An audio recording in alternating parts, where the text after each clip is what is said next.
Russia అధ్యక్షులు పుతిన్తో కీలక సమావేశం నిర్వహించారు భారత విదేశాంగ మంత్రి జయశంకర్. ఉక్రెయిన్ తాజా పరిణామాలపై వీరిద్దరి మధ్య చర్చ జరిగింది. భారత్, రష్యా మధ్య జరగనున్న వార్షిక శిఖరాగ్ర సమావేశానికి ముందు జరిగిన భేటీకి ప్రాధాన్యం ఏర్పడింది. ఉక్రెయిన్తో యుద్ధంపై భారత్కు కీలక సమాచారం ఇచ్చింది రష్యా. భారత విదేశాంగ శాఖ మంత్రి జయశంకర్ నిన్న రష్యా అధ్యక్షులు పుతిన్తో ప్రత్యేకంగా సమావేశమయ్యారు. మాస్కో క్రెమ్లిన్లో వీరిద్దరి భేటీ జరిగింది. అంతర్జాతీయంగా ఉన్న తాజా పరిస్థితులతో పాటు ఉక్రెయిన్ అంశంపై చర్చ జరిగింది. ఉక్రెయిన్లో ఇటీవల జరుగుతున్న పరిణామాలపై రష్యా అధ్యక్షుడు పుతిన్ తన అభిప్రాయాలను, విశ్లేషణను పంచుకున్నారని జయశంకర్ తన ఎక్స్ హ్యాండిల్లో పోస్ట్ చేశారు.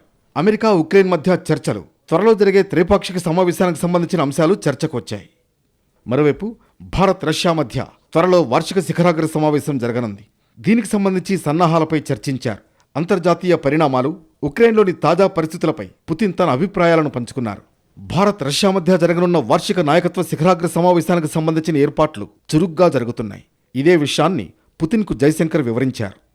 పుతిన్తో సమావేశానికి ముందు రష్యా మొదటి ఉప ప్రధాని డెనిస్ మాంటురోవ్, విదేశాంగ మంత్రి సెర్గీ లావ్రోవ్లతో జయశంకర్ భేటీ అయ్యారు.